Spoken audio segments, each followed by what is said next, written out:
दो दिनों की गिरावट के बाद आज फिर से दुनिया भर के बाजारों से है सुस्ती के संकेत और एसजीएक्स निफ्टी बिल्कुल शांत कारोबार करता हुआ दिख रहा है।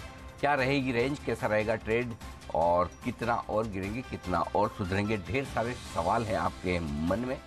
जवाब है तैयार। स्वागत है आप सबका शेयर बाजार लाइव में। नमस्कार, मैं हूं अनिल सिंह और नमस्कार, मैं हूं दीपांशु भंडारी। इंतजार है आज के एक्शन का। कल तो कमजोरी हमें दिखी, अमेरिका के बाजार बंद थे। आज आपको क्या करना है? एसजीएक्स निफ्टी होल्ड आउट तो जरूर कर रहा है, बट हमारी चाल कैसी रहेगी इसी पर करेंगे अनिल जी से भी बातचीत। आइए पहले तो आज के ट्रिगर्स जान लेते हैं सर। बिल्कुल दीप, और ट्रिगर्स ढूंढने से मिल नहीं रहे। मिल नहीं रहे। हाँ। आज तो कमी पड़ी हुई है। जितने मिले उतने आपके सामने रख देता हूँ।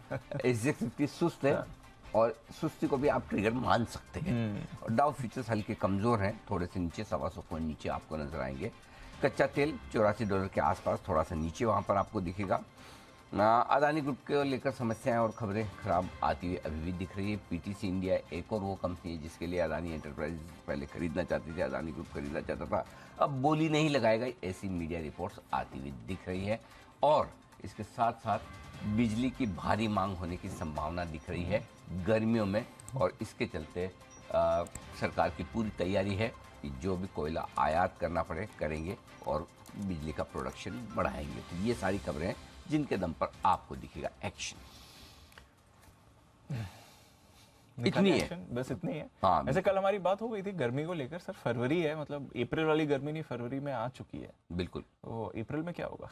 अप्रैल में इससे ज्यादा होगी गर्मी और क्या। एक्चुअली न सिर्फ गर्मी वाली बात है दीप, सारे ही जो मौसम है वो मतलब बड़े एक्सट्रीम हो रहे हैं। एक्सट्रीम हो रहे हैं। सर्दी में भी इतनी अनाप शनाप सर्दी पड़ रही है। आप सोचिए कि अभी हम थोड़े दिन पहले ही बात कर रहे थे कि राजस्थान में ओले पड़ते हुए दिख रहे हैं, स्नोफॉल हो रहा है। ओले तो चलो ठीक बात है, लिटरली स्नोफॉल हो रहा है।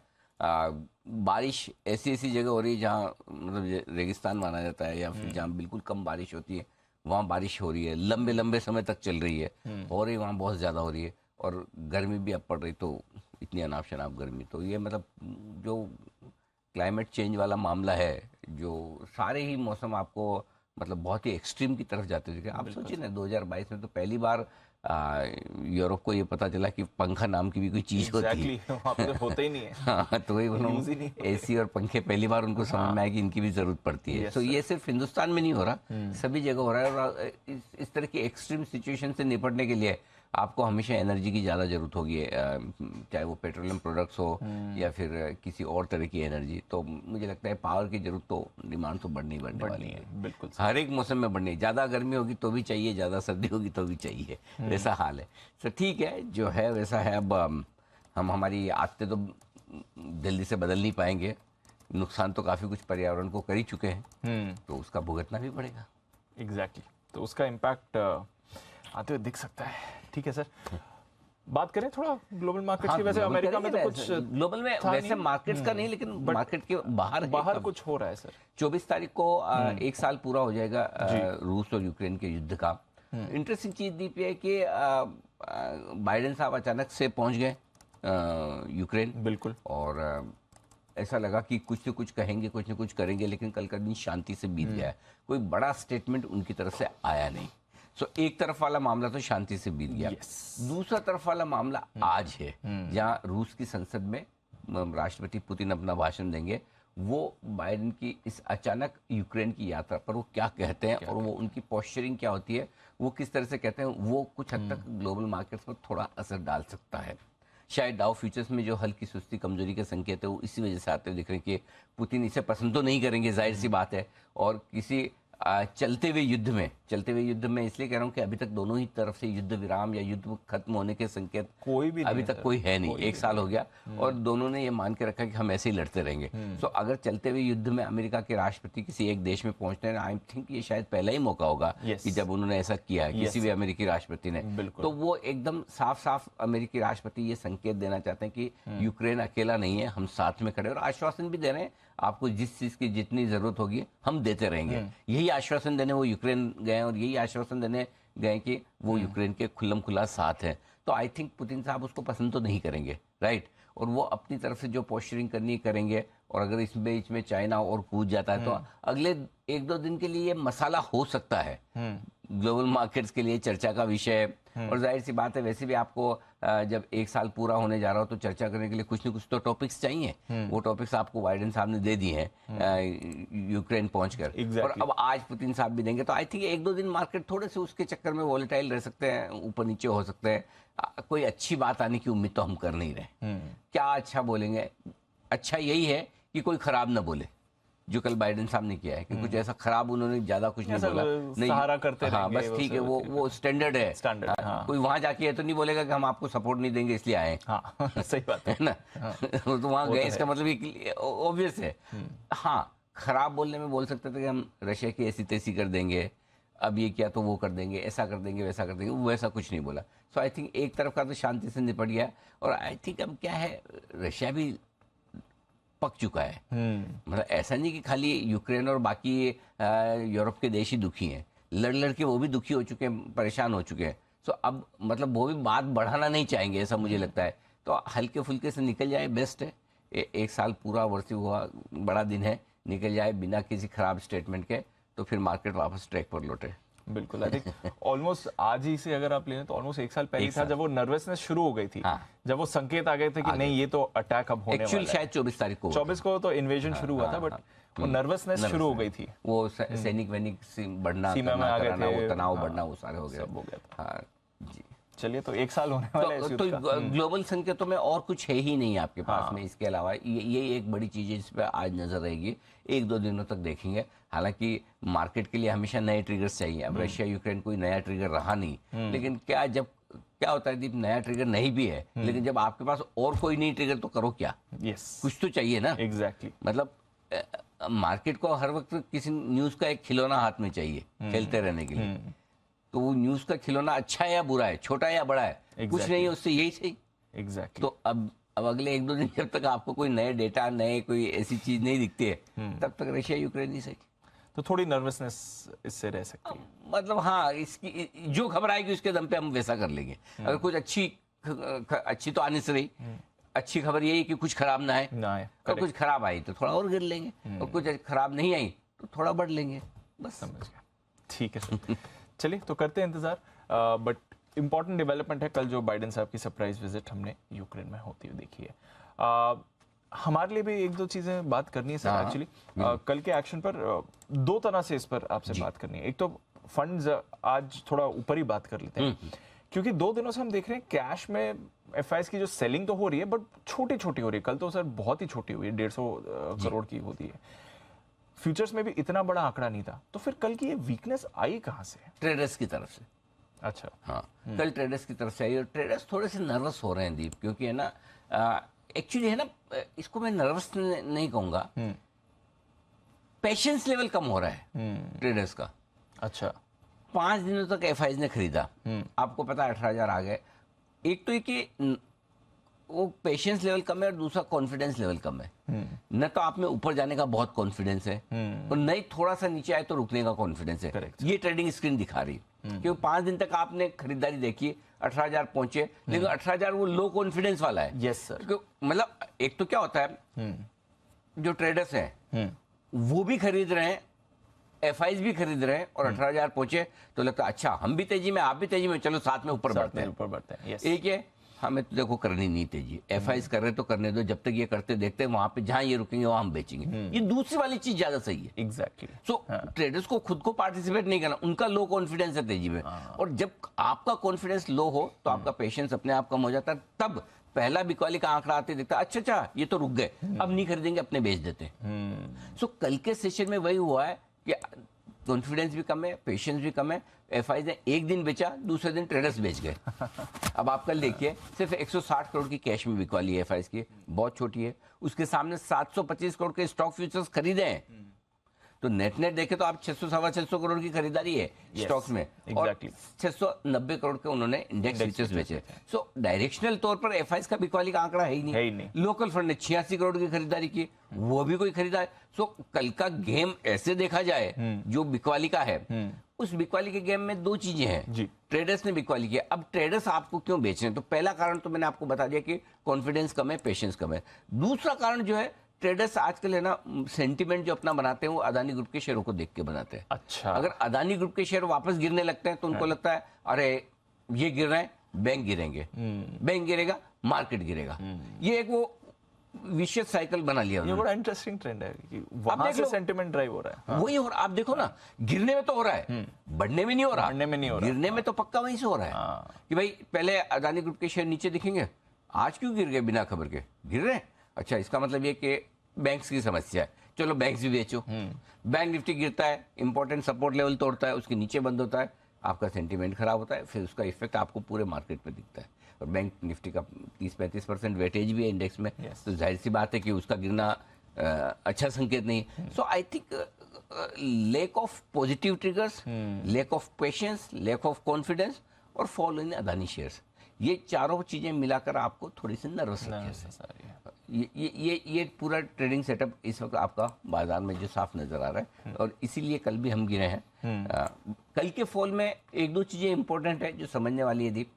17,850 के आसपास आप निफ्टी पर बंद हुए हैं, निफ्टी अभी भी खराब नहीं हुआ है, निफ्टी में अभी भी कोई खास खराबी के संकेत है नहीं, लेकिन बैंक निफ्टी लंबे समय बाद हमारी रिसर्च टीम कैलकुलेट करके दिखाएगी कि पिछली बार हम कब 41,000 के नीचे बंद हुए थे। मेरे ख्याल से 41,095 के आसपास के की क्लोजिंग मिली थी लोएस्ट वाली, उसके बाद हमने पीछे मुड़ के देखा नहीं। तो आई थिंक 3-4 हफ्तों के बाद 41,000 के नीचे कल बैंक निफ्टी बंद हुआ है, तो बैंक निफ्टी ने कल पहला संकेत नीचे की तरफ का ब्रेकडाउन वाला दे दिया है। सो आई थिंक समस्या बैंक निफ्टी में है, समस्या अदानी ग्रुप के शेयरों में, और जैसे ये आपको ठीक होते हुए नजर आएंगे तो बाजार का सेंटीमेंट फिर से सुधरेगा, ये समझ लीजिए। अच्छा। सो सेंटीमेंट सुधारने के लिए या छोड़ो चलो खरीदना नहीं भी है, शॉर्ट कवरिंग करने के लिए भी कम से कम ये दो जगह ऐसी है जो जहां थोड़ी सी आपको पॉजिटिविटी दिखे तो ही बाजार आपको फिर से संभलता हुआ दिखे। अब इसमें पॉजिटिविटी में प्रॉब्लम क्या है, अदानी ग्रुप के शेयर तो चलेंगे नहीं चलेंगे, लेकिन बैंक निफ्टी या बैंकिंग शेयरों में अगर थोड़ी खरीदारी आ जाए,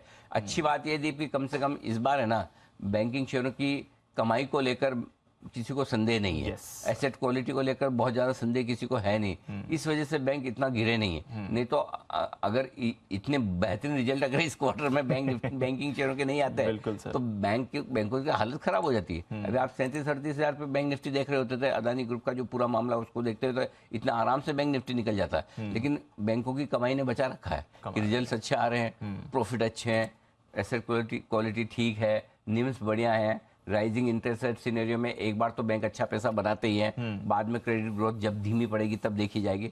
ये सारे फैक्टर्स हैं जो अब भी संभाले हुए बैंक निफ्टी में, लेकिन कल का फॉल जो है ये थोड़ा सरप्राइजिंग और शॉकिंग है, स्पेशली तब जबकि कोई खास ट्रिगर न ग्लोबल हो न लोकल हो, तो परेशानी वहां से है। ये जो एक्चुअली लेवल्स की एक बार बात निकली तो पूछ भी लूं, वैसे तो 17,850 एक तरह से आप कह सकते हैं डिफेंड कर लिया, पर ये स्पेशली ये जो बैंक निफ्टी ने कल लेवल तोड़ा है, क्या ये फर्दर प्रेशर डाल सकता है, क्योंकि एक्सपायरी भी है? डाल सकता है दीप, इसमें कोई डाउट नहीं है, लेकिन एक ही अच्छी बात है और वो ये कि पुट कॉल रेशियो पर बैंक निफ्टी ओवरसोल्ड है। 0.54 का put call ratio bank Nifty का डेफिनेटली ओवरसोल्ड है, मंथली एक्सपायरी में आप है। सो अब सपोर्ट तो लेगा, शॉर्ट कवरिंग भी आएगी, लेकिन वो शॉर्ट कवरिंग आप अगर ये सोच के बैठे कि भाई समझे कल या परसों ये सोच के बैठे शॉर्ट कवरिंग 41,000 से आएगी, क्योंकि 41,000 के नीचे बंद नहीं होना चाहिए, लेकिन अब 41,000 पे तो आई नहीं।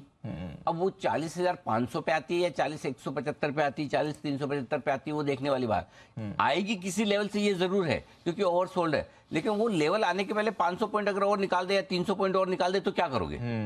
सो लॉन्ग ट्रेडर्स वो उस उम्मीद में रह सकते हैं कि आपको शॉर्ट कवरिंग का सहारा मिलेगा। ये पक्का आज मंगलवार है और परसों गुरुवार है, 3 ट्रेडिंग सेशन में आपको एक बढ़िया शॉर्ट कवरिंग बैंक निफ्टी में मिलेगी, ये नोट करके रखिए, 100% मिलेगी, उसमें कोई डाउट नहीं है, क्योंकि ओवरसोल्ड है ही, कॉल राइटर्स दबाकर बैठे हैं, एक मिलेगी और आपको शॉर्ट कवरिंग, लेकिन शॉर्ट कवरिंग किस लेवल से आती है? एक 40,700 पे खुलते ही आती है और आपको 41,200 300 मिलता है, वो काम किए। एक 40,200 आके फिर शॉर्ट कवरिंग आके 40,700, क्या काम किया है ना? सो आई थिंक शॉर्ट कवरिंग तो बनेगी, डेटा साफ बता रहे हैं ओवरसोल्ड है, और ओवरसोल्ड डेटा में 1 या 2 दिन के अंदर अंदर सेम डे या नेक्स्ट डे के बीच बीच में एक आपको मौका मिल ही जाता है, अब तक का ट्रैक रिकॉर्ड है, इस बार भी मिलेगा। लेवल क्या होगा वहां से देखना होगा। सो इंपॉर्टेंट लेवल कुछ निकाले तो हैं, देखते हैं वहां से घूमता है नहीं घूमता है। निफ्टी भी 0.74 का पुट कॉल रेशियो है, लोअर साइड पे ही है। सो एक चीज पक्का है कि लोअर साइड पे थोड़ा सपोर्ट तो मिलेगा आपको।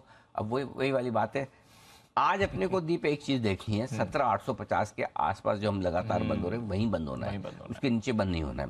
क्योंकि 17,850 के नीचे बंद होने पर फिर आपके लिए नेक्स्ट बड़ा इंपॉर्टेंट सपोर्ट लेवल निफ्टी पर जो निकल के आएगा क्लोजिंग बेसिस पे वो होगा 17,600। क्योंकि हमने वर्स्ट केस सिनेरियो में भी जितनी भी खराबी हुई पिछले 3-4 हफ्तों में, हम 17,600 के नीचे कभी बंद नहीं हुए। 17,350 तक भी बजट के दिन गए थे, बंद होने में हम 17,600 आ जाते हैं। तो अगर आज 17,850 के नीचे बंद होते हैं तो फिर 17,600 अगला क्लोजिंग बेसिस पे बड़ा स्टॉप लॉस होगा। सो जो जैसा बैंक निफ्टी ने 41,000 का तोड़ दिया वो 17,850 निफ्टी के लिए, जो लेवल आपके लिए 17,600 निफ्टी के लिए आता है, उसके सामने सामने बैंक निफ्टी पे क्या लेवल आता है वो मुझे याद नहीं है, वो मैं आज निकालूंगा फिर बताऊंगा कि अगला बैंक निफ्टी पे क्लोजिंग स्टॉप लॉस बड़ा क्या बनेगा, मुझे याद नहीं है, मेरे ख्याल से वो नहीं, याद नहीं, छोड़ दो, निकाल लेंगे सर अभी निकालूंगा। आज तो वैसी नौबत नहीं आनी चाहिए। हाँ, आज नहीं आनी चाहिए, ठीक बात है। ठीक है सर, तो चलिए फिर आज का सेटअप भी समझते हैं सर। सेटअप बहुत ही बढ़िया आज का दीप, इससे बढ़िया सेटअप आमतौर पे कम ही मिलता है। कुछ नहीं, ऑल न्यूट्रल, सारे न्यूट्रल, ग्लोबल तो बंद जैसे ही है, न्यूट्रल, एफआईएस के न्यूट्रल है, डीआईएस के न्यूट्रल है, एफएनओ के न्यूट्रल से हल्के से पॉजिटिव है, लेकिन पॉजिटिव करने में शर्म आती है। सेंटिमेंट हल्का सा नेगेटिव है, लेकिन नेगेटिव करना अच्छा नहीं लगता, तो ये भी न्यूट्रल है, ट्रेंड न्यूट्रल है।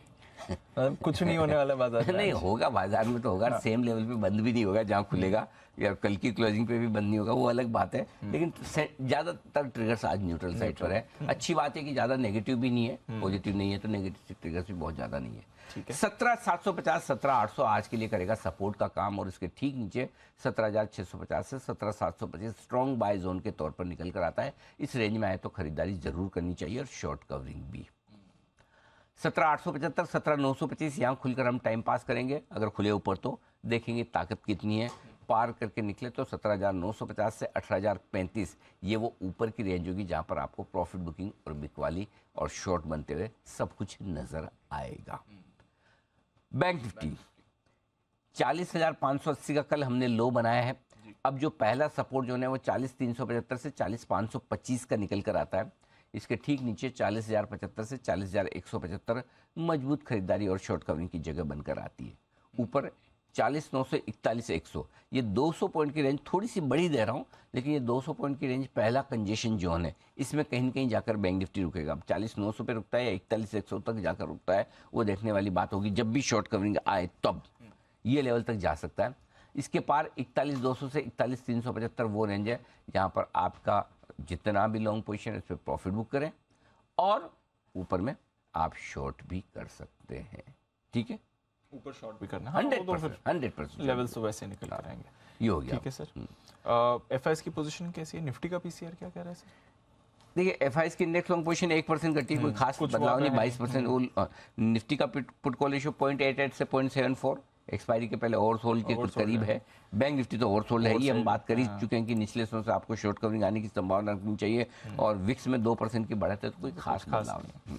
ठीक है, मौजूदा पोजीशन सर खरीदे, ओ सॉरी स्टॉप लॉस लगाना मौजूदा 17,700 इंट्राडे और क्लोजिंग बेसिस पे। जिनको छोटा रखना है दीप, वो 17,800 भी रख सकते हैं, अदरवाइज 17,700 ज्यादा सेंसिबल स्टॉप लॉस है इंट्राडे और क्लोजिंग बेसिस पे। ठीक है, शॉर्ट साइड पर अगर आप हैं तो 18,035 का आपका स्टॉप लॉस होता है, उससे थोड़ा सा, ओ सॉरी बैंक निफ्टी का तो बताना ही भूल गया, बैंक निफ्टी का इंट्राडे और क्लोजिंग बेसिस पे 40,500 है, नजदीक कहीं 200 पॉइंट दूर कहीं, वही रखना ठीक है। अब ऑलरेडी बैंक निफ्टी जब आपको स्टॉप लॉस तो दे ही चुका है, 41,000 के नीचे दे ही चुका है ना, इंट्राडे और क्लोजिंग दोनों दे चुका है, तो फिर अब ज्यादा दूर का रखने का सेंस नहीं बनता। 40,500 ही आपका स्टॉप लॉस होगा। अब आइए शॉर्ट साइड पे, 18,035 से स्टॉप लॉस निकल कर आता है इंट्राडे और क्लोजिंग दोनों ही, इसलिए मैंने थोड़ा 15 पॉइंट का कुशन रखकर 18,050 ये 18,050 का आपका स्टॉप लॉस हो गया निफ्टी के लिए इंट्राडे और क्लोजिंग बेसिस पे।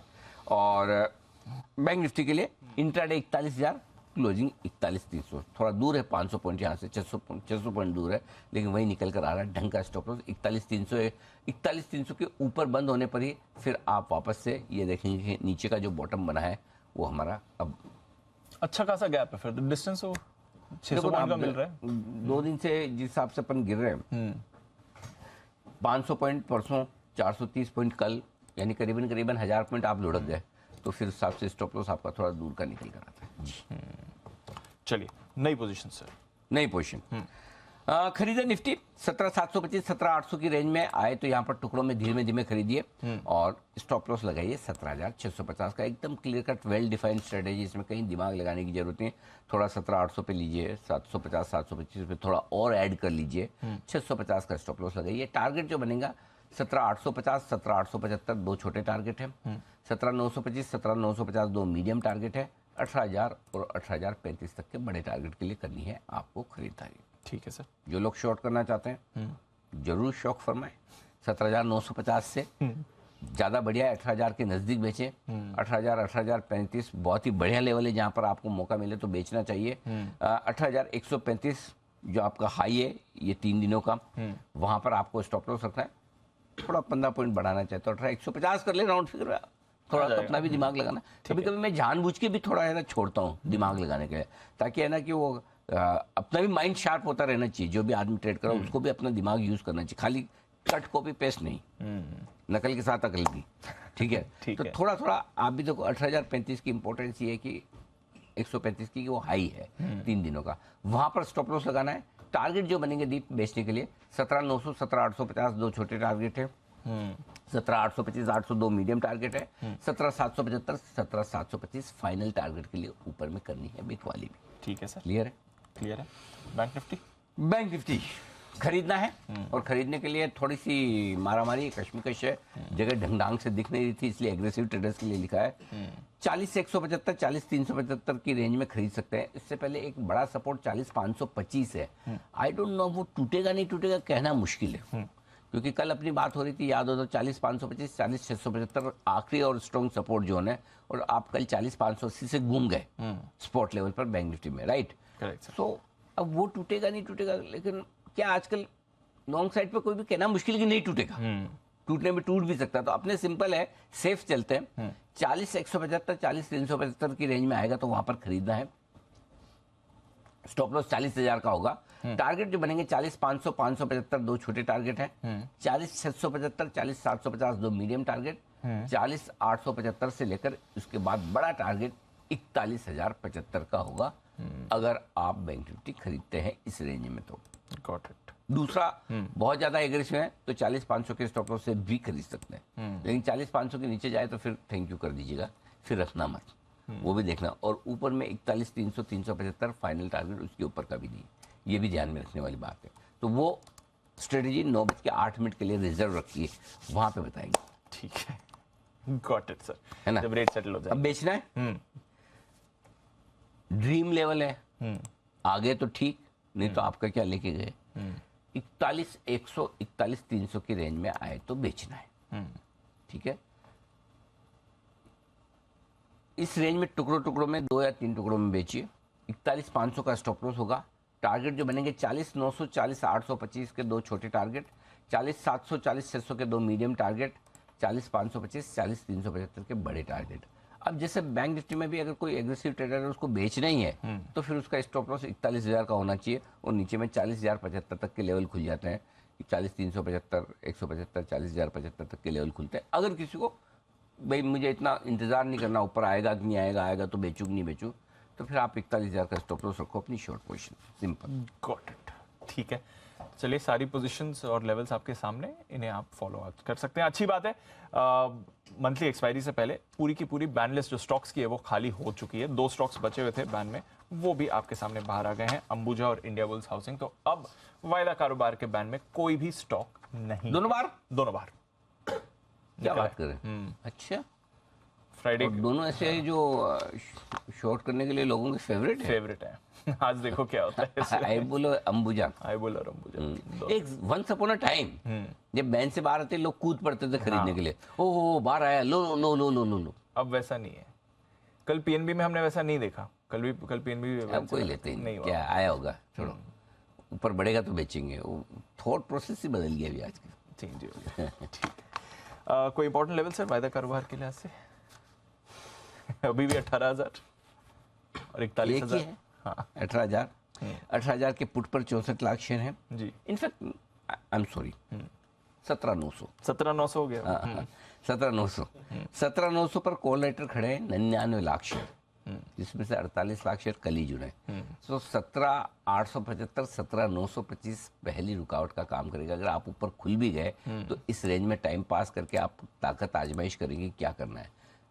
अगर इस रेंज के ऊपर निकल कर टिके तो 18,000, 18,035 आपका फाइनल टारगेट है। 17,900 और 18,000 दोनों मिला के करीबन 2.25 करोड़ शेयर से ज्यादा कॉल राइटर्स खड़े हैं। 2 करोड़ मान लीजिए, इतना दबा के कॉल रेटिंग होके रखी है। 2 करोड़। हाँ, मतलब वो आप किसी के सर पे इतना वजन रख दो ना तो बेचारा सही ना उठा पाए, चलने की बात तो दूर की बात है। सो यही हाल कॉल राइटर्स ने कर रखा है तेजी करने वालों का। इतना कॉल बेच के रखे हैं कि मतलब आपके लिए उठना ही मुश्किल काम है। सो 17,875, 17,925 पहला आपका ओपनिंग रेंज हो गया। उसके पार 18,000, 18,035 परफेक्ट सप्लाई जोन बनेगा। ये एफएनओ डेटा बता रहे हैं आपके लिए। ठीक है। बैंक निफ्टी 40,500 इंपॉर्टेंट सपोर्ट है। फ्रेश और बड़ी कमजोरी 40,500 के नीचे बनेगी। 40,500 के पुट पर 26 लाख शेयर है और 41,000 जब तक पार नहीं करेंगे तब तक तेजी नहीं सोचनी। तो आज बैंक निफ्टी के लिए रेंज ज़्यादा क्लियर विजिबल दिख रही है। 40,500, 41,000 ओपनिंग रेंज है। इसके पार कहीं निकले किसी एक तरफ तो फिर आगे देखेंगे क्या कुछ होता है। ठीक है सर, चलिए सारे इंपॉर्टेंट लेवल सामने आपके, देखते हैं आज कुछ इवेंटफुल हो या नहीं ट्रेडिंग डे के लिहाज से। खबरें तो काफ़ी सारी हैं और स्टॉक्स पर भी हमारा फोकस है। आइए, हमारी टीम भी तैयार है आपको स्टॉक्स के बारे में बताने के लिए। अरमान, साथ ही नुपुर और कुशल तीनों हैं तैयार। अरमान, मॉर्निंग बताएं ट्रिगर्स और खबरें। जी, आज भी इक्का दुक्का कुछ नतीजे आते जा रहे हैं, जिसमें अगर कैश की बात करेंगे तो एलेंटेस बैंक और गायत्री प्रोजेक्ट्स है, उनके नतीजे आते हुए दिखेंगे। और अडानी इंटरप्राइजेस का स्टॉक ऑप्शन में जो स्ट्राइक का डिफरेंस है, वो गैप जो है जो पहले 50 का था वो अब कम होके 20 का हो जाएगा। मतलब सर स्ट्राइक प्राइसेस में जो डिफरेंस रहता है कि एक स्ट्राइक मतलब अडानी इंटरप्राइज का भाव 1,620 रुपए अभी। हाँ। तो 1,600 का स्ट्राइक प्राइस होगा, 1,550 होगा, फिर 1,500 होगा। अब वो 1,600 का स्ट्राइक प्राइस के बाद 1,580 भी मिलेगा, 1,560 भी मिलेगा। क्यों ऐसा क्यों कर रहे हैं आप सर? शायद वॉलेटिलिटी, भाव कम हो गया, 3,000 वाला 1,500 रह गया, 4,000 वाला, तो अब इसलिए स्ट्राइक प्राइस का डिफरेंस जो है वो कम हो रहा है। तो पहले 50 रुपए का डिफरेंस रहता था, अब 20-20 रुपए का हो गया। ज़्यादा आपको ऑप्शन ट्रेड करने का या नज़दीक के ऑप्शन ट्रेड करने का मौका मिल गया। ठीक है, तो अडानी, खाली Adani enterprises. Yes sir. Ujjivan small finance bank, जहाँ पे बोर्ड बैठक में इंटरिम डिविडेंड पर विचार किया जाएगा। तेजस नेटवर्क पर भी ध्यान रखिएगा क्योंकि 1.6 करोड़ जो इक्विटी शेयर्स है वो आज से लिस्ट होने वाले हैं। एक्स डेट क्यूमिंस इंडिया में, जहाँ पे इंटरिम डिविडेंड है 12 का, और एमआरएफ जहाँ पे इंटरिम डिविडेंड है 3 का। खबरों पे आ जाते हैं। खबरों पे सबसे पहले जीआर इंफ्रा पर ध्यान रखिएगा क्योंकि 3,600 करोड़ के 2 प्रोजेक्ट्स के लिए उनको L1 बीडर घोषित किया गया है और ये दोनों प्रोजेक्ट्स जो हैं वो रोपवे डेवलपमेंट, ऑपरेशंस और मेंटेनेंस से जुड़े हुए हैं। उसी के साथ साथ ये दोनों जो प्रोजेक्ट्स हैं उनको हाइब्रिड एन्युटी मोड के तहत उत्तराखंड में जो है वो पूरा किया जाएगा। और अंत में अगर आप बात, ये रोपवे कहाँ बन रहा है? अपने चलना है इसमें सर उत्तराखंड। हाँ, अपने इंटरेस्ट की चीज भी देखो उसमें कहाँ पे बन रहा है? केदारनाथ में, उत्तराखंड। अरे वाह, 2 रोपवे बना रहे हैं। 2 रोपवे बन रहे हैं। इंटरेस्टिंग। ये पूरी डिटेल निकालो, कब बनेगा, कहाँ बनेगा, कैसे बनेगा, कब तक कंप्लीट होगा। फिर उस हिसाब से नुपुर को ट्रेवल प्लान भी बनाना होता है ना। 1 साल आगे तो चलती है, साल भर तो आगे चलती रहती है ना। ये थोड़ा लंबा है, आई थिंक 1,500 दिन की वो बात करें तो। ओके, 1460 दिन। 1460 दिन दिनों में लंबा टाइम। नुपुर ट्रेन दो, टाइम लगेगा, अभी टाइम लगेगा। 1460 दिन दिनों में लंबा टाइम। नुपुर ट्रेन दो, टाइम लगेगा, अभी टाइम लगेगा। देखिए ऐसे ही कुछ बनेगा जो आपको तस्वीरों में दिख रहा है। इंटरेस्टिंग है। मतलब लोग ना बाहर जा के, मैं खुद मलेशिया में रोप हाँ, वो तो है काफी वो गेंटिंग या गेंटिंग कुछ तो है, गेंटिंग। तो उससे बढ़िया हमारे उत्तराखंड में जाएंगे बिल्कुल। जी बताइए। और अंत में डॉक्टर लाल पाथ लैब और मेट्रोपोलिस पर ध्यान रखिएगा क्योंकि रिपोर्ट्स है कि जो डायग्नोस्टिक क्षेत्र की ये जो कंपनियां हैं ये जो भाव है वो बढ़ा सकती हैं। ओके, तो ये है आपके लिए कुछ खबरें और ट्रिगर्स आज के लिए। नुपुर बताएं खबरें। मॉर्निंग। Good morning. सबसे पहले अडानी एंटरप्राइजेज और पीटीसी इंडिया, जहां पर खबरें निकल के आ रही कि अडानी पीटीसी इंडिया में हिस्सेदारी के लिए बोली नहीं लगाने का फैसला कर सकते, तो दोनों ही स्टॉक्स आज फोकस में रहने वाले। टाटा पावर भी आज फोकस में रहेगा क्योंकि इंपोर्टेड कोल प्लांट को पूरी कैपेसिटी पर काम करने का आदेश मिला है पावर मिनिस्ट्री की तरफ से। 16 मार्च से आने वाले 3 महीनों तक पूरी कैपेसिटी पे काम करना होगा इन प्लांट्स को क्योंकि एक्सपेक्टेशन है कि जो डिमांड है वो पीक हो सकती है अप्रैल के महीने में। BEML भी आज फोकस में, क्योंकि कंपनी ने दिल्ली मेट्रो जो कॉरपोरेशन है उनके साथ SVP, उनका जो SVP है उसके साथ MOU साइन किया है। भारत मेट्रो के लिए करार किया गया है, जहाँ पे मेट्रो रोलिंग स्टॉक के मैन्युफैक्चरिंग और सप्लाई का काम BEML करने वाला है, तो ये स्टॉक भी आज फोकस में रहेगा। प्रमोटर और फंड एक्शन देखे तो सफाया फूड्स, जहाँ पे मिराय एसेट म्यूचुअल फंड ने ओपन मार्केट के थ्रू आधे % से अपनी हिस्सेदारी बढ़ाई है। पहले हिस्सेदारी 7.35% थी, जो अब बढ़कर 7.9% हो गई है। और इनकम टैक्स पेयर के लिए अच्छी खबर आती दिखी है, जहाँ पे इनकम टैक्स डिपार्टमेंट ने ओल्ड और न्यू टैक्स रेजिम का जो कैलकुलेटर है उसे लाइव उनकी वेबसाइट पे लॉन्च कर दिया है। ओके, तो ये है आपके लिए सारी खबरें। आज थोड़ी खबरों की लिस्ट कम है, बट ब्रोकरेज रिपोर्ट्स काफी ज्यादा आई हैं। स्टॉक में एक्शन कम होगा, बट FIs की ट्रैकिंग पूरी चल रही है। आइए जानते हैं रिपोर्ट्स के बारे में। FIR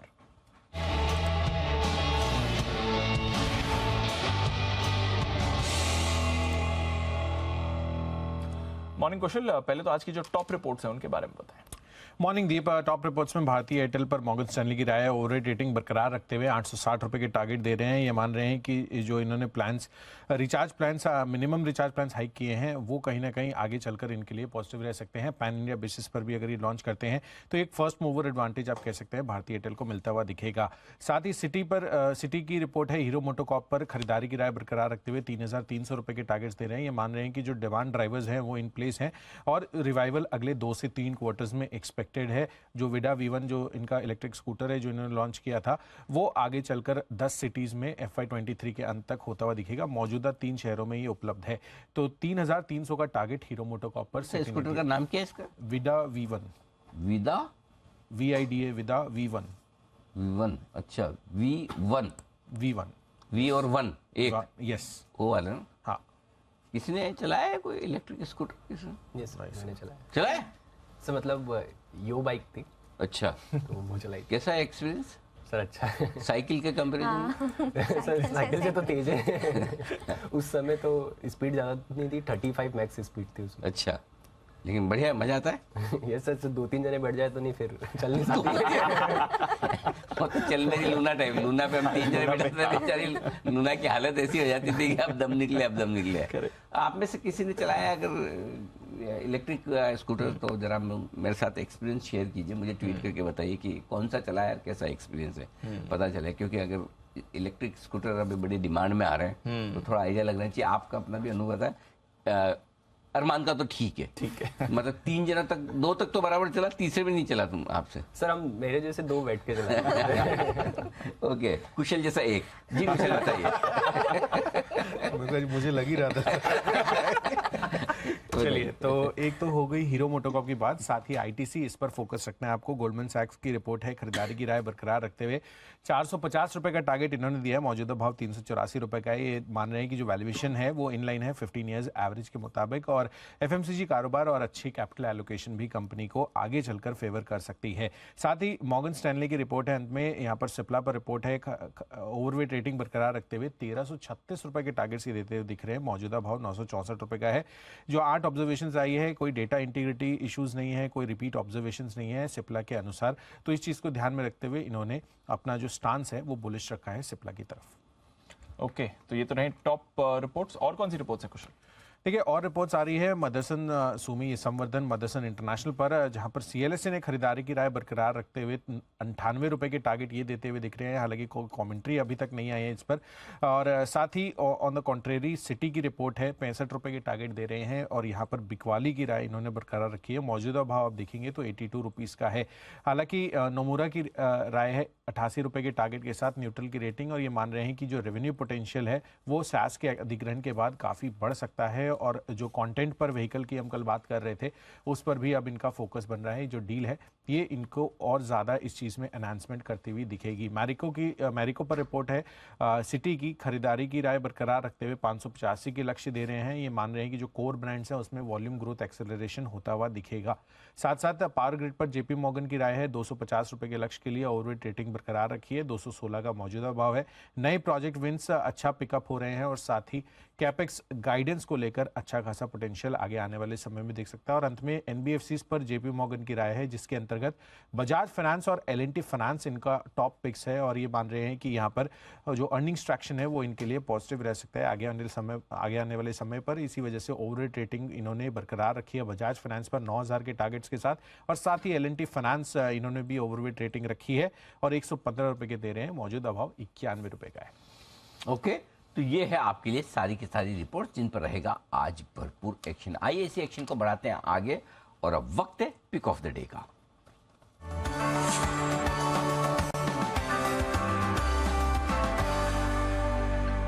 फॉर अ चेंज चलिए आज शुरुआत करते हैं अविनाश जी के साथ। सर सुप्रभात, बताएं आपकी पसंद का शेयर।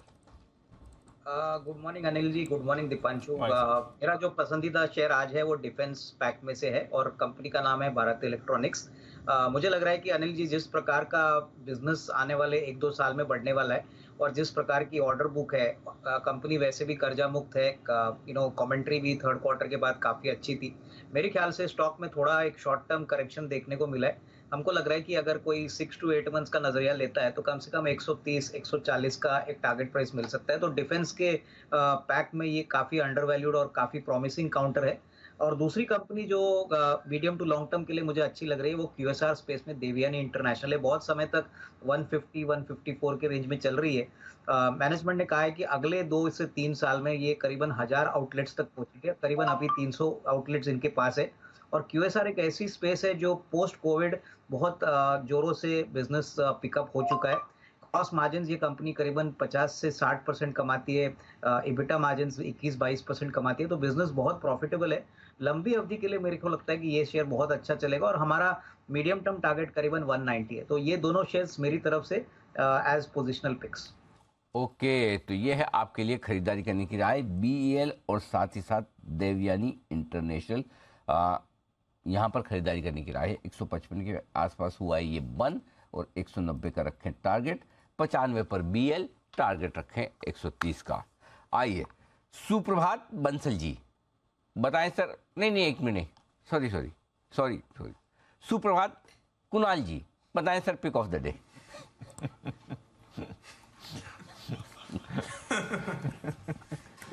सुप्रभात अनिल जी, सुप्रभात दीपांशु। अनिल जी, ये जो आपने मिड कोर्स करेक्शन किया अनिल जी, हाँ, इसकी कोई खास वजह है अनिल जी? बेहद खास वजह है।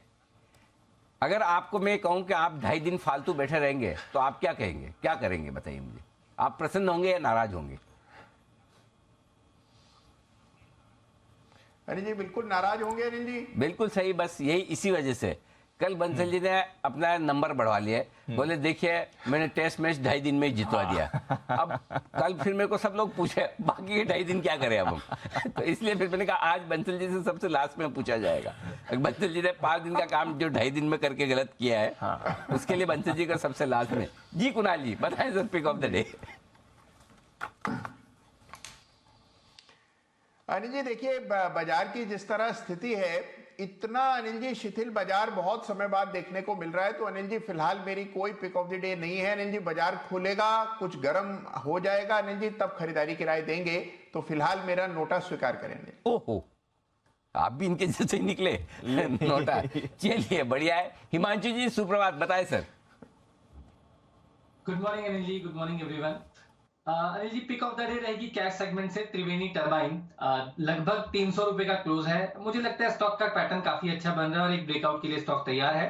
315 और 325 रुपए के 2 टारगेट्स के लिए त्रिवेणी टरबाइन आज के लिए पिक ऑफ द डे। 292 रुपए का स्टॉप लॉस के साथ यहाँ पर खरीदारी करके चलने की सलाह। ओके, त्रिवेणी टरबाइंस ये है स्टॉक जहां पर खरीदारी करनी है आपको 315 और 325 के टारगेट के लिए। ये हिमांशु जी की राय। जी बंसल जी सुप्रभात, बताएं सर अब आप अपना एक्सप्लेनेशन और पिक ऑफ द डे दोनों। सुप्रभात अनिल जी, सुप्रभात दीपांशु। अनिल जी एक्सप्लेनेशन नहीं, अनिल जी मेरी तो आपसे रिक्वेस्ट है जी। अभी आप वो GR इंफ्रा का रोपवे के लिए वेट कर रहे थे ना, उत्तराखंड आने के लिए। तो अनिल जी ऋषिकेश में चल रहा है योगा फेस्टिवल अनिल जी, और वहाँ आप जैसे जो योगा एक्सपर्ट हैं, मतलब कि अपनी कला का अनिल जी प्रतिभा का दिखाते हैं वहां पर, ताकि जो नवयुवक हैं वो प्रेरित हो पाए। तो अनिल जी और वो 2 असिस्टेंट लेके जाते हैं। तो अनिल जी एक तो मेरे को योगा आता है, आपके बाद किसी को योगा यहाँ पे आता है, तो मेरे को आता है।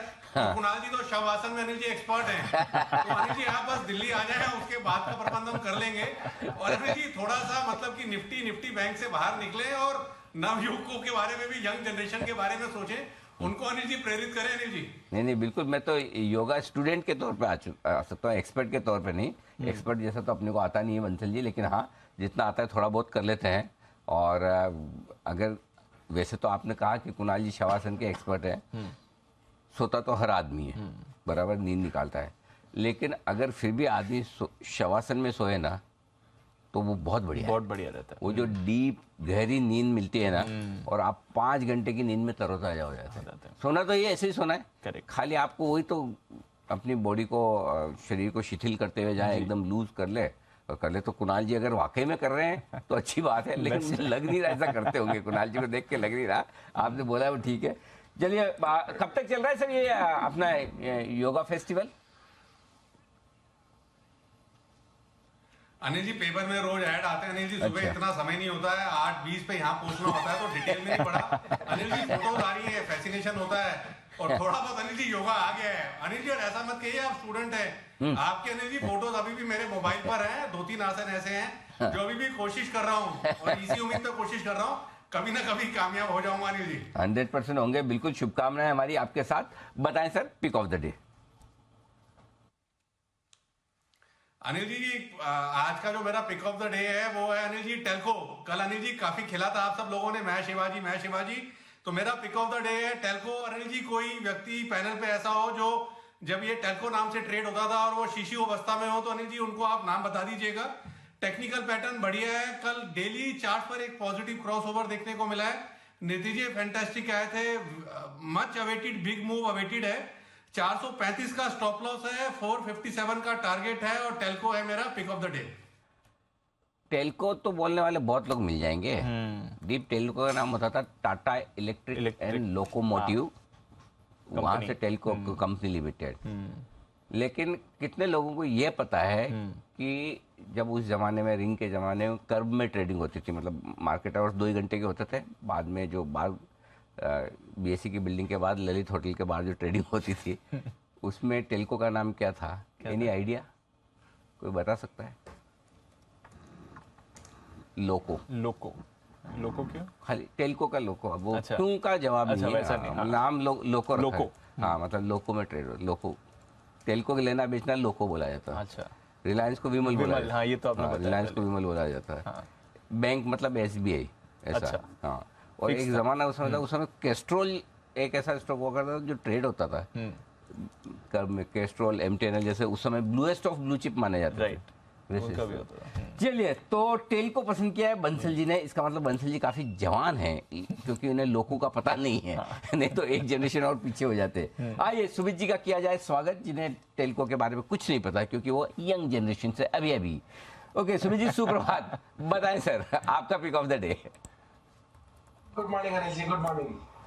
नहीं अनिल जी, मुझे पता है टेल्को नाम अच्छे से। और पुराने हो गए आप? अच्छा, बताएं सर। जी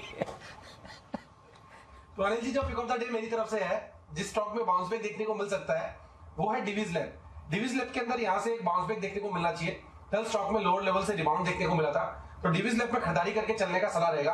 2830 का इसके अंदर नीचे में स्टॉप लॉस बनेगा, और ऊपर में टारगेट इसके अंदर जो देखने को मिल सकते हैं, 2970 का पहला टारगेट होगा, 3000 का दूसरा टारगेट होगा। तो डिवीज लैब पे नजर रखें, ये स्टॉक के अंदर यहाँ से मोमेंटम बनना चाहिए। 2970, 3000 के टारगेट्स किए। 3000 का टारगेट डिवीज पर आप कर सकते हैं खरीदारी। कल हमने इसमें एक रिवाइवल भी आते हुए देखा था, देखते हैं क्या एक्शन आता है। बट लंबे समय बाद कल डिवीज से थोड़ा आपने एक बाउंस बैक, अच्छी लीडरशिप भी बनती हुई देखी थी। GR इंफ्रा जिसकी बात चल रही थी, रोपवे प्रोजेक्ट की भी बात निकली है। 2 रोपवेज बना रहे हैं। अविनाश जी, बड़े ऑर्डर मिला है सर, 3600 करोड़ का। जरा GR इंफ्रा पर अपनी राय दें, कैसा लगता है आपको ये काउंटर सर? दीपांशु, नंबर्स तो बहुत अच्छे आ गए हैं और ऑर्डर बुक भी बहुत स्ट्रांग है। मेरे ख्याल से आई थिंक अगर मीडियम टर्म व्यू ले तो विजिबिलिटी तो अच्छी है ही। मार्जिन्स में भी हमको लग रहा है कि अगर होपफुली वॉल्यूम के साथ मार्जिन्स भी पॉजिटिवली इंप्रूव होते हैं, तो इस लेवल से भी एक अच्छी बढ़त आपको देखने को मिलेगी। तो डेफिनेटली आई मीन इसमें अच्छा पॉजिटिव मोमेंटम आने वाले क्वार्टर्स में रहने की अपेक्षा रहेगी। बिल्कुल, एक बार चार्ट चेक भी ले लिया जाए। सुमित जी, GR इंफ्रा जरा देखें सर, इसका चार्ट 1150 का लेवल। दिपांशु, जीआर इंफ्रा के अंदर अगर आप देखेंगे तो ये स्टॉक साइडवेज ट्रेड कर रहा है। पिछले 3 से 6 महीने के अंदर स्टॉक ने एक रेंज में ट्रेड दिखाया है, जिसके अंदर स्टॉक का ऊपर में रेजिस्टेंस बना है 1200-1225 के आसपास का। स्टॉक का जो नीचे में सपोर्ट बना है वो 1100-1120 के आसपास का बना है। मेरे को लग रहा है कि जब तक ये रेंज ब्रेकआउट नहीं आएगा तब तक कोई फ्रेश अपसाइड मूव ऊपर की तरफ देखने को मिलेगा नहीं। नीचे में 1100-1125 के लेवल अगर टूटते हैं तो गिरावट और आएगी और फिर लोअर लेवल देखने को मिलेंगे। फ्रेश तेजी स्टॉक के अंदर ऊपर में 1200 का लेवल टूटता है उसके बाद ही बनेगा। जब तक ये लेवल ऊपर में टूटते नहीं तब तक इसी दायरे में, इसी रेंज में घूमता हुआ स्टॉक दिखाई देगा और इस रेंज में मूव से ब्रेकआउट के बाद ही इसके अंदर फ्रेश बाय का व्यू लेना चाहिए। तो ये है आपके लिए जीआर इंफ्रा, जहां पर आप देखते हैं एक बार वो व्यू आए, बट आज खबर बड़ी है, स्टॉक भी आपके रेडार पर रहना चाहिए।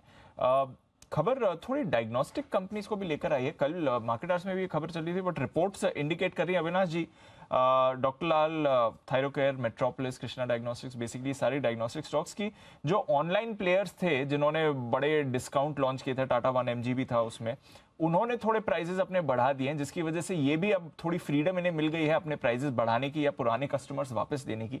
आई डोंट नो कितना सच है सर इस खबर में, बट कैसे देखना चाहिए इस डेवलपमेंट को कि फाइनली थोड़ा जो प्राइसिंग प्रेशर था वो कम होते हुए दिख सकता है इन पर? डेफिनेटली दीपांशु, थोड़ा बहुत तो प्राइसिंग प्रेशर कम होगा, क्योंकि नए प्लेयर्स जैसे टाटा 1mg ने जब लॉन्च किया था तभी बहुत ही निचले लेवल पे इन्होंने ऑफर शुरू किया था। लेकिन सभी इंडस्ट्री में जान रहे थे कि ये इंट्रोडक्टरी ऑफर था, इसमें कोई सस्टेनेबिलिटी पॉसिबल नहीं थी।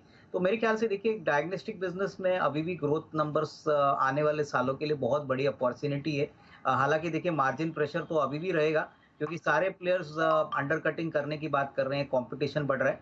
तो मेरे ख्याल से जो लार्ज प्लेयर्स है, जैसे मेट्रोपोलिस हो गया, कृष्णा डायग्नोस्टिक हो गया, डॉक्टर पाथलैब्स हो गया, यहीं पे मुझे लग रहा है ज़्यादा से ज़्यादा ग्रोथ होगा। जो छोटे प्लेयर्स है उनको मुझे लग नहीं रहा है कोई बड़ी अपॉर्चुनिटी रहेगी। वहाँ का सिनारियो शायद मार्जिन प्रेशर से इनके प्रॉफिट्स दबाव में आएंगे।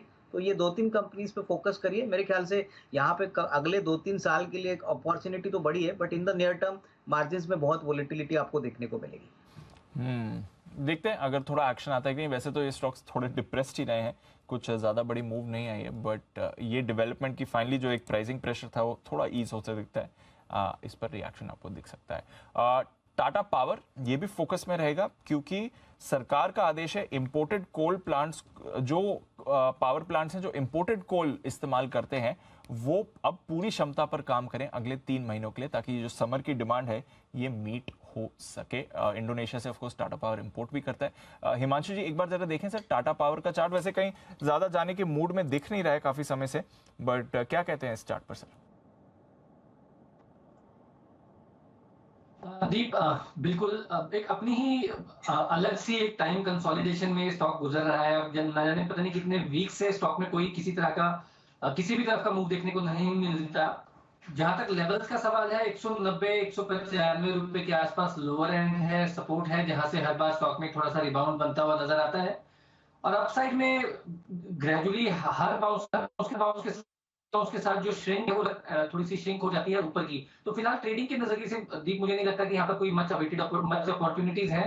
लॉन्ग टर्म नजरिए से वॉलेटिलिटी कम होती हुई नजर आ रही है, और अपने आप में ये करेक्शन है जो कि स्टॉक ऑनगोइंग प्रोसेस में जिसमें से गुजर रहा है। तो मुझे लगता है इस कंसोलिडेशन में अगर आपका लंबी अवधि का नजरिया है तो खरीदारी करके चला जा सकता है।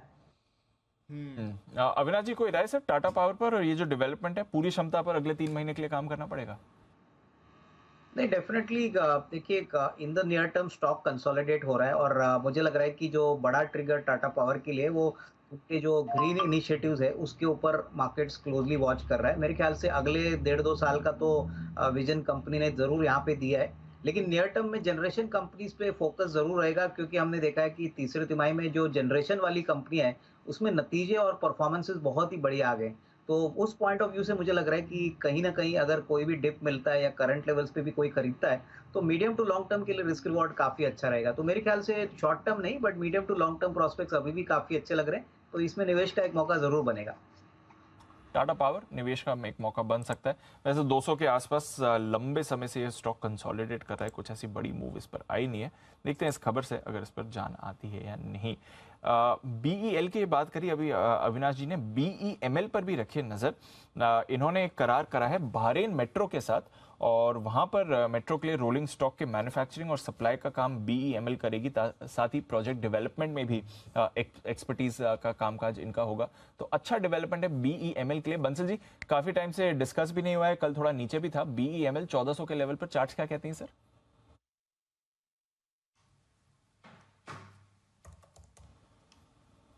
दीपांशु, BEML का टेक्निकल चार्ट देखें तो चार्ट तो दीपांशु न्यूट्रल है। नीचे में हम देखें तो 1370 एक सपोर्ट है और ऊपर में एक मेजर हर्डल है 1450 एक मेजर हर्डल है। तो इस रेंज में ट्रेड कर रहा है। जिस भी डायरेक्शन में डिसाइसिव ब्रेकआउट हो उस डायरेक्शन में ट्रेड करना चाहिए। मोमेंटम इंडिकेटर्स, मतलब कि जो लीडिंग इंडिकेटर्स हैं, उनमें एक positive crossover day before yesterday देखने को मिल चुका है। तो 1450 के ऊपर एग्रेसिव खरीदारी की राय होगी। तो ये है आपके लिए BEML, जहां पर आपको रखनी है नजर। ओके, देखते हैं कैसा मूव आ रहा है। अविनाश जी, BEML पर राय? देखिए, BEML में मुझे लग रहा है कि जिस प्रकार का न्यूज़ फ्लो आया है, मुझे लग रहा है कि इससे डेफिनेटली स्टॉक में एक शॉर्ट टर्म मोमेंटम तो बनेगा। बट ओवरऑल मुझे लग रहा है कि काफी समय के बाद कंपनी अभी वापस ट्रैक्शन में आ रही है। होपफुली हमको लग रहा है कि जो आने वाला साल है वो काफी अच्छा रहेगा। तो मेरे ख्याल से definitely medium to long term prospects अच्छे हैं। जिनके पास है वो होल्ड करे और मेरे ख्याल से कोई डिप अगर मिलता है तो इसमें खरीदने के मौके बनेंगे।